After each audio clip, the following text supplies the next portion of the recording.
The grand chamber of the Galactic Dominion was filled with the quiet hum of confidence and arrogance. Rows of alien dignitaries and military officials lounged in ornate seats carved from shimmering ores found on their conquered worlds. Holographic banners danced above them, displaying the Dominion's seal, a clenched talon around a collapsing star. At the center of the West Hall, the Dominion envoy, High Minister, stood with the smug assurance of someone who had never known defeat. His voice echoed through the chamber, amplified and laced with contempt. The humans have finally accepted the inevitability of Aordan, he proclaimed, drawing murmurs of satisfaction from the gathered elite. They will submit, as all others have. Their savage resistance has been broken. Their cities are in ruins. Their spirit, crushed.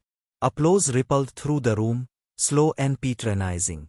But as the final words of his speech left his mouth, a soft, unexpected chime cut through the noise. The applause faltered. All eyes turned toward the center dais where a shimmering, flickered to life. A moment of static. Then clarity. The image of Earth's ambassador, Olivia Grant, appeared. She stood alone on what was clearly a battered rooftop in a city, smoke curling in the background. Her uniform was dirty, the edges singed. But her posture was straight, her gaze calm and unshaken. The room fell into stunned silence. Olivia's voice, soft and clear, echoed across the chamber. High Minister, members of the Dominion Council, on behalf of Earth and its people, I regret to inform you that humanity has decided not to play nice anymore. There was a breathless pause in the chamber. Confusion flickered across the faces of dignitaries who had never been told no. Whispers turned into murmurs, then gasps, as the hologram shifted. Footage from across Earth played out. But instead of defeat, it showed Aordan. Precision. Soldiers moving in tight formations, civilians calmly constructing defenses. Engineers welding armor plates onto cargo ships as war vessels. Children delivering supplies with grim determination. The final image showed a fleet of human ships gathering in low orbit, engines burning bright and synchronized, as if they were part of a single organism. The hologram flickered back to Olivia's face. You assumed we would beg, that we would fold. But you don't understand. We adapt. We endure. And when cornered, we bite. She nodded once, eyes filled with steely resolve. To those who value honor and freedom, stand with us. To those who prey on the weak, prepare. The image faded to black. In the stunned silence that followed, a soft alarm sounded from the side consoles. Dominion fleet commandants checked their displays, and panic set in. Massive human fleet movements were being reported in sectors previously deemed secured. Military strategists' holograms updated rapidly, showing human forces organizing far beyond expected capacity. High Minister mask of smugness cracked. His voice, once dripping with disdain, now trembled with uncertainty. Impossible. They have nothing left. But the evidence was undeniable. Footage streamed from Dominion reconnaissance drones, human warships rising from the oceans, hidden bases activating in desolate mountain ranges, and most chillingly, civilian convoys moving with military coordination. The entire human population, from soldiers to farmers, had become part of a single, cohesive machine. The room descended into chaos. Advisors shouted over each other, demanding explanations. Military officials scrambled to adjust projections. The room's vast display screens filled with red alerts and rapidly changing front lines. Fleets stationed in orbit around subjugated colonies were being harassed by what should have been destroyed human flotillas. Sabotage reports flowed in from Dominion shipyards and supply depots. At the back of the hall, an old Dominion strategist, one who had studied the classification charts, shook his head slowly. You never understood them, he muttered. You took their restraint for weakness. You mistook patience for cowardice. His voice trembled with a mix of dread and admiration. They never surrender. They endure until they've mapped every weakness in their enemy's armor. Then they strike. The holographic display suddenly shifted again, showing a live feed from Dominion outer patrols. Human ships, small and heavily modified, emerged from stealth near a key supply relay. In complete silence, they launched attacks so precise that defense systems couldn't react. The ships didn't fight like conventional military fleets. They fought like predators, coordinated, calculating, merciless. High Minister sank into his throne, color draining from his face. "What have we done?" he whispered. No one answered. In that moment, every dignitary in that chamber realized the same horrifying truth. They were no longer playing nice. And they were coming. The bridge of the Dominion's flagship, the Obsidian Fang, was usually a place of calm control, but now it buzzed with frantic activity. Holographic displays shimmered with emergency alerts, glowing crimson and pulsing with urgency. Fleet Commandant stood rigid, his frilled neck scales bristling with anxiety as report after report scrolled past his piercing eyes. "Sector Data, Bara has fallen. Human strike teams infiltrated aorbiter platforms," one officer called out. Another chimed in, breathless, "Supply convoys are being ambushed on the far rim. Stealth capabilities far beyond projections." Slammed a clenched fist against the command console, the impact sending small vibrations through the steel deck. This was not supposed to happen. The humans were broken. His orders had been simple: contain the remnants. But containment had turned into pursuit, and pursuit had twisted into chaos. A sudden alarm blared, enemy fleet detected. The entire bridge crew froze momentarily, then sprang into action. On the main, dozens of blips appeared. At first, they seemed scattered, disorganized.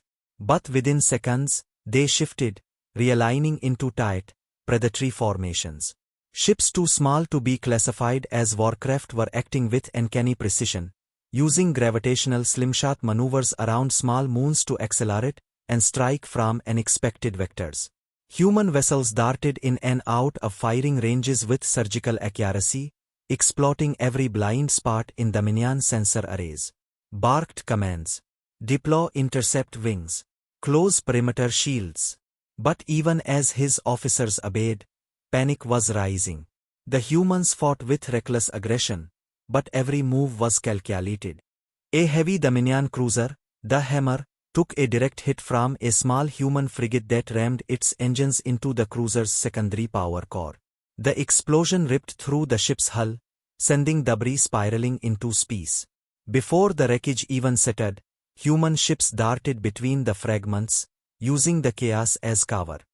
Turned to him with wide, disbelieving eyes. "Sir, these tactics, they're impossible. They're not fighting by any known fleet doctrine." Bared his fangs in frustration. "Because they're not following doctrine.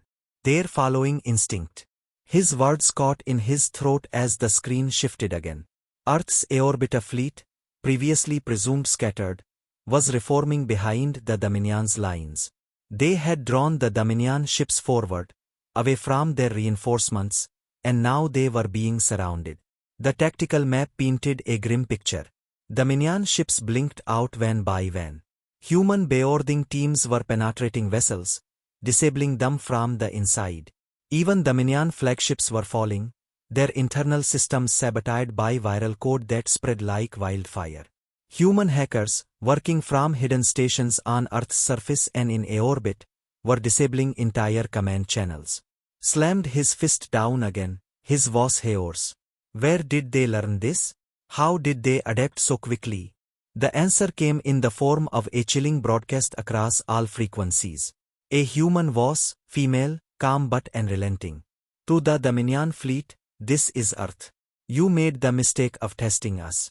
Now you will learn that. Do not forget. We do not forgive. We learn. And then we dismantle." Her voice was soon replaced by silence, followed by a sudden blackout on several Dominion ships.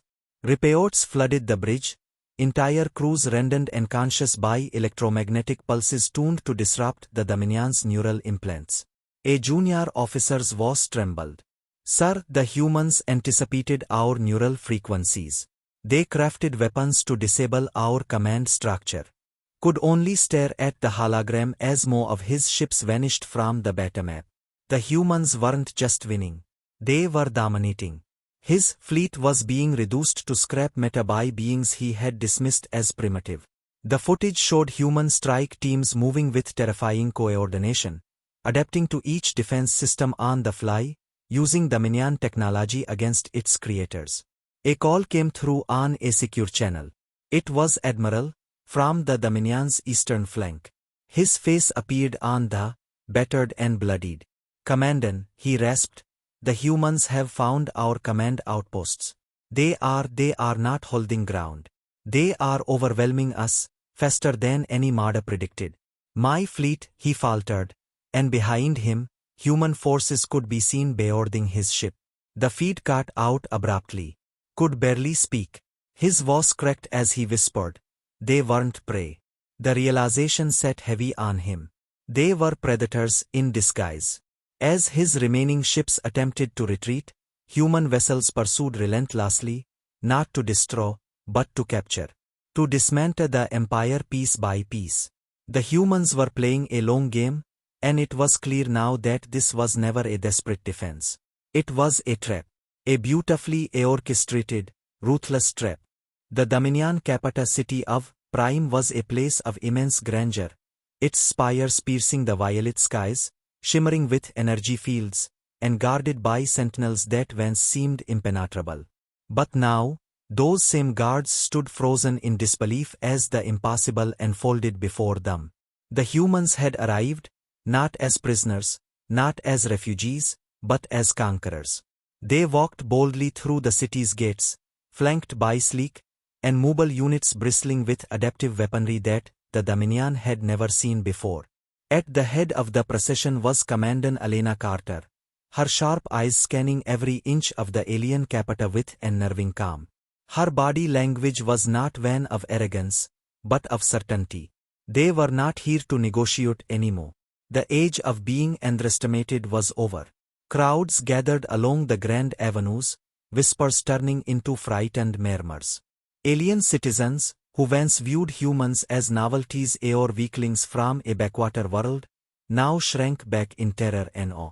Dominion officials scrambled, clutching data tablets, desperately trying to send for reinforcements that would never come.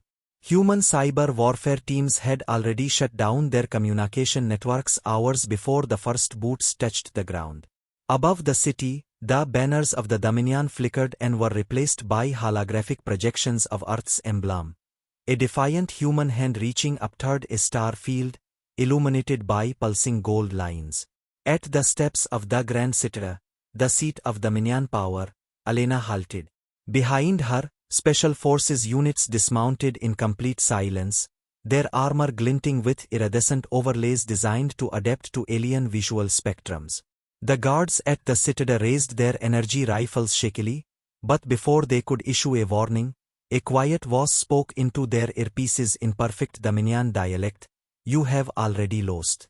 Their rifles powered down involuntarily as human viruses infiltrated and shut down weapons systems, rendering the mighty Dominion defense technology useless in seconds. Elena ascended the marble steps slowly, the sounds of her boots echoing against the wide archways. At the top stood Regent, one of the Dominion leaders, his armored robes trembling slightly as he struggled to maintain dignity. "You will not dictate terms in our house," he spat. Elena's lips twitched, but she kept her tone neutral. "Your house crumbled the moment you underestimated a species. You thought our chaos was weakness. It was evolution." Behind her, the human troops took their positions along the perimeter of the plaza. Overhead, human and Dominion warships alike hovered silently in formation, the Dominion vessels now piloted by human strike teams. Voss faltered.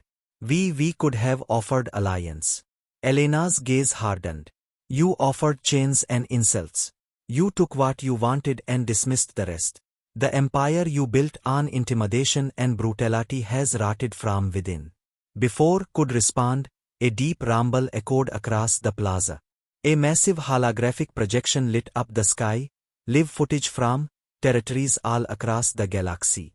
Van by van, strongholds fell, not in battle, but from internal revolts sparked and organized by human operatives. Mining worlds, labor colonies, and trading hubs were rising up, empowered by human assistance, with Dominion overseers overthrown or captured. Elena turned and pointed up to the projection. You taught the galaxy fear. We taught them defiance. A sudden hush fell over the square as the Dominion's grand defense AI network, Vance thought, flickered and dissolved into cascading lines of code. Human operatives had infiltrated the very heart of the Dominion's data systems. Staggered, grasping for a railing. Impossible. He gasped. Elena leaned in slightly. No empire survives long by ignoring the lessons of those it crushes. We learned from you. We adapted faster than you ever imagined. The human fleet broadcast a final transmission to the entire city. On every screen and projection, Earth's emblem appeared again, along with words in hundreds of languages. Strength is not dominance. It is endurance, resilience, and the will to rise after every fall. Cheers erupted not just from human soldiers, but from suppressed alien species watching the broadcast in secret. The chain of fear was breaking. Elena turned back to. Your empire ends today. Your throne is gone. But if you surrender, perhaps your people will survive what comes next. The proud regent's defiance flickered, then broke. His shoulders sagged in defeat. The great citadel doors opened behind him, revealing rows of Dominion officials standing with heads bowed. The empire had collapsed not with a grand final battle, but with the quiet inevitability of realization. The humans had won not because they were stronger, but because they were impossible to crush. They learned. They adapted. And when they stopped playing nice, they dismantled the empire piece by piece. The aftermath was not silence. It was the low hum of rebuilding, the cautious whisper of old enemies daring to hope, and the steady, deliberate rhythm of human hands putting pieces back together. Across what was once the Dominion's capital, holographic banners no longer displayed imperial crests. Instead, the symbol of Earth glowed softly, a hand reaching out to the stars, surrounded by a growing constellation of new alliances. In what remained of the Grand Council chamber, representatives of former subjugated worlds gathered. They were species long thought broken, too fractured or too frightened to ever stand as equals. But now, they sat side by side, watching with wide, cautious eyes as humans moved through the room not as conquerors, but as quiet architects of something new. At the center of it all stood Commandant Elena Carter, no longer wearing battle armor but a simple, elegant diplomatic uniform. She looked less like a general and more like a builder, someone who knew the cost of victory and carried its weight with care. The room was filled with voices murmuring in dozens of languages until she raised her hand. Silence fell instantly. You know why we are here, she began, her voice soft but unwavering. Your chains have been broken. But what comes next will be harder than war. She walked to a central podium where a small Christian orb rested, a symbolic piece of the Dominion's authority, once used to broadcast edicts of control. She placed her hand on it, and instead of the oppressive gold and red that once lit up the chamber, the orb shimmered with pale silver and blue. A new beginning. I won't stand here and tell you humans are saviors, she continued. We are not. We are survivors. We fight when we must. We resist when we are cornered. But most importantly, we rebuild when everything falls apart. And if you're willing, we will teach you how. A ripple of uncertain murmurs filled the room. Anne Eldon, her translucent wings trembling, stood and spoke in her liquid language. A translator drone hovered overhead, projecting her words. We have known only domination. How do we trust that you are different? Elena nodded, her expression understanding rather than offended. Because you don't have to trust us. Trust yourselves. We didn't defeat the Dominion alone. We gave you the tools, but you broke the chains. Your people fought in secret, risking everything.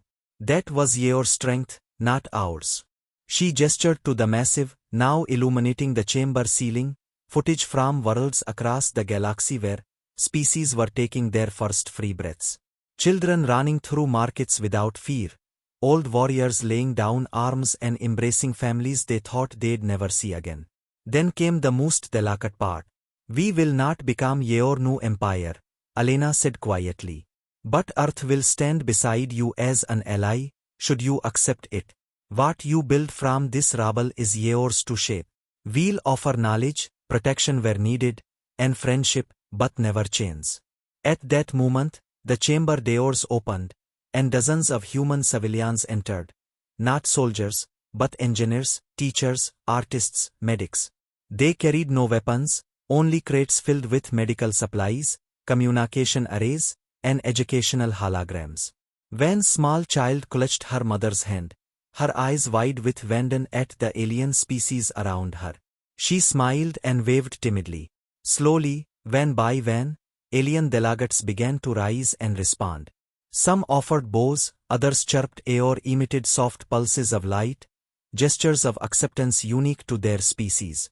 High above the chamber, new banners unfurled, bearing no single symbol but instead a field of stars connected by shimmering lines, a web of worlds standing side by side. It wasn't perfect, it wasn't polished, but it was real. Alena took a deep breath. The Dominion is gone, she said finally. What remains is up to us all. In that moment, something shifted. It was not loud or dramatic, but a collective release of tension centuries in the making. A coalition began to form, not through grand declarations, but through small gestures. A shared glance, an offered hand, the simple decision to sit side by side rather than apart. Later that night, beneath alien skies lit by unfamiliar constellations, humans and former Dominion citizens gathered in the city's grand plaza. There were no speeches, only shared food, quiet music, and the laughter of children who didn't care about Beorden's or history.